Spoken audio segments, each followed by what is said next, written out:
Imagine a painting so convincing, so masterfully crafted that it fools the world's top experts, curators, historians, and collectors alike. The brush strokes, the colors, even the canvas itself seem to whisper authenticity, leaving no room for doubt.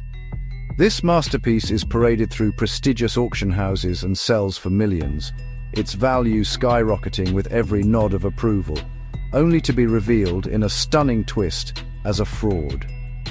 Red Picture with Horses, believed to be a lost treasure by Heinrich Campendonck, was in fact painted decades later by a master forger, Wolfgang Beltracchi, who meticulously studied and mimicked the styles of great artists.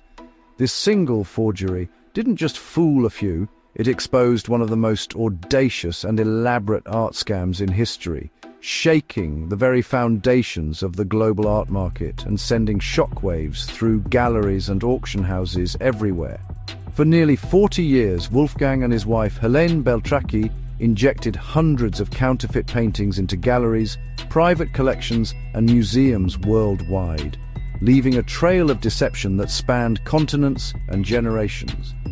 They didn't just copy existing works, they invented entirely new, lost masterpieces, complete with forged histories, fake letters, and expertly aged documents to fool even the most skeptical eyes. Their forgeries, hung in respected museums, were praised by renowned scholars, and even fooled celebrities like Steve Martin, earning admiration and envy from the art world's elite. But in the end, their empire would unravel due to a single microscopic mistake, a tiny detail in the paint that would bring the entire scheme crashing down, forever changing the way the art world views authenticity. Wolfgang Beltracchi's journey began in his father's studio, surrounded by the scent of oil paint and the quiet focus of creation. As a child, he watched his father restore damaged masterpieces, learning not just the technical skills of painting, but also the patience and discipline required to bring art back to life.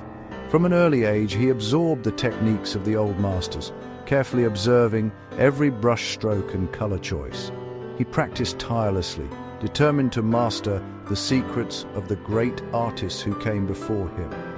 By his teenage years, Beltracchi had developed an uncanny ability to mimic a wide range of artistic styles.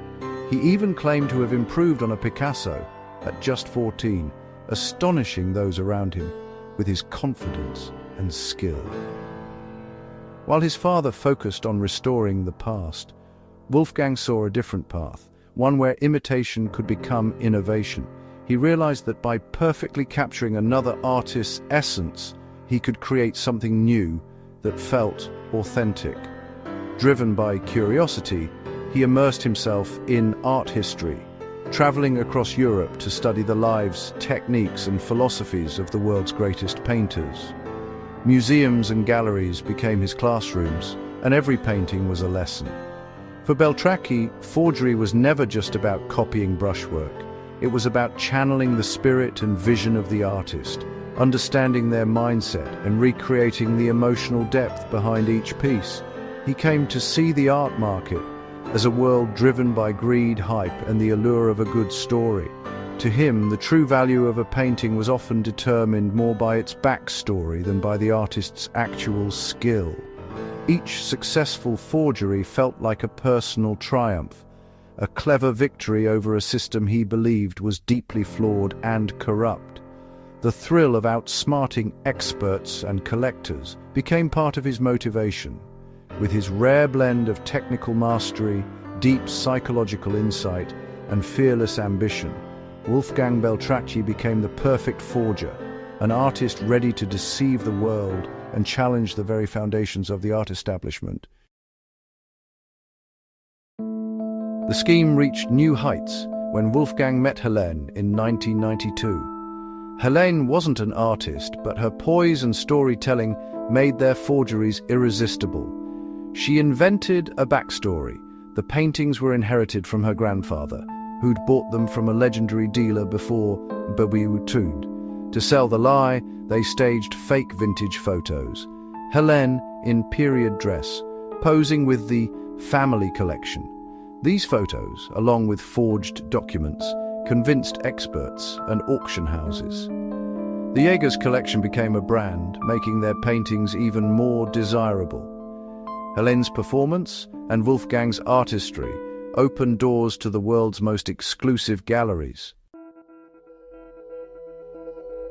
Beltracchi's genius was inventing new lost works, not copying existing ones. He researched artists' careers, targeting periods with missing or undocumented paintings. He'd immerse himself in an artist's life, then create a work that fit perfectly into their evolution. These forgeries were so convincing, experts hailed them as major discoveries. The art world's hunger for new masterpieces made it easy for Beltracchi to slip his inventions into collections. His free invention method elevated him above ordinary forgers. He extended artists' legacies. Experts weren't comparing to originals, they were judging style and story. Beltracchi's deep knowledge ensured his works passed every test. In a strange way, he became a ghost collaborator, continuing the work of long-dead masters. Creating a convincing fake required more than artistic skill. It demanded forensic precision.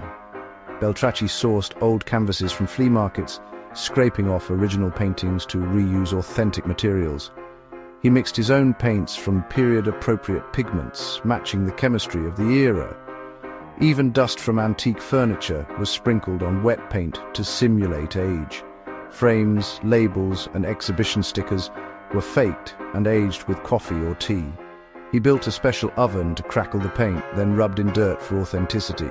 Every detail, from the smell to the feel, was engineered to fool even the most skeptical expert. The result, not just a painting, but a time capsule, complete with a fabricated history. The illusion was nearly perfect, until science caught up. For decades, the Beltracchis' operation seemed flawless, an intricate dance of deception, skill, and audacity. Their forged masterpieces slipped seamlessly into the world's most prestigious galleries and private collections, fooling even the most seasoned experts. But then, a single, almost invisible error exposed everything, shattering the illusion they had so carefully constructed. In 2008, their painting Red Picture with Horses was sold for a record sum, drawing the attention of collectors and critics alike. The sale was a triumph until doubts began to surface. A suspicious buyer, unwilling to rely solely on expert opinion, ordered a series of scientific tests to verify the painting's authenticity.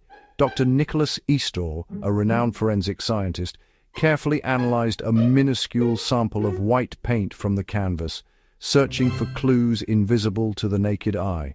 Under the microscope, he discovered titanium white, a pigment that simply did not exist at the time the painting was supposedly created. Its presence was a glaring anachronism. This scientific contradiction was impossible to explain away, no matter how convincing the story behind the painting. Beltracchi had unknowingly used a contaminated batch of paint, believing it matched the period. That tiny oversight would prove catastrophic. That microscopic mistake unraveled the entire scheme. Investigators soon uncovered more inconsistencies: modern binders, stapled canvases, and other subtle but damning clues. The evidence was overwhelming and irrefutable. Chemistry and science had succeeded where connoisseurship and tradition had failed, revealing the truth hidden beneath the surface. The Beltracchi's empire, built on meticulous lies and artistic genius, collapsed almost overnight, leaving the art world in shock. The art world was forced to confront its own vulnerabilities, questioning the very foundations of authenticity and trust. The scandal became a turning point, sparking debates, reforms, and a new era of skepticism in the art market. It exposed the limits of expert opinion and the need for science in verifying the past. In the end, all it took was a single speck of white, a microscopic detail, to bring down a multi-million euro deception and change the art world forever. The Beltracchi's arrest in 2010 sent shockwaves through the art world. Their trial in Cologne became a media circus. exposing the art market's blind spots. Wolfgang was candid, even boastful about his methods, while Helene's role as the provenance mastermind was revealed. The couple's lavish lifestyle, funded by Forgery, was laid bare. Sentenced to 6 and 4 years respectively, they served only part of their terms in open prison. The trial humiliated experts and dealers, revealing a systemic failure in authentication. It forced the industry to reckon with its reliance on trust and the expert eye. The Beltracchi scandal left the art world in a state of paranoia. Hundreds of possible forgeries remain in circulation, casting doubt on countless collections. The myth of the infallible expert was shattered. Ironically, Wolfgang became a celebrity, selling his own art and even launching NFTs. The scandal forced auction houses to adopt scientific analysis as standard practice.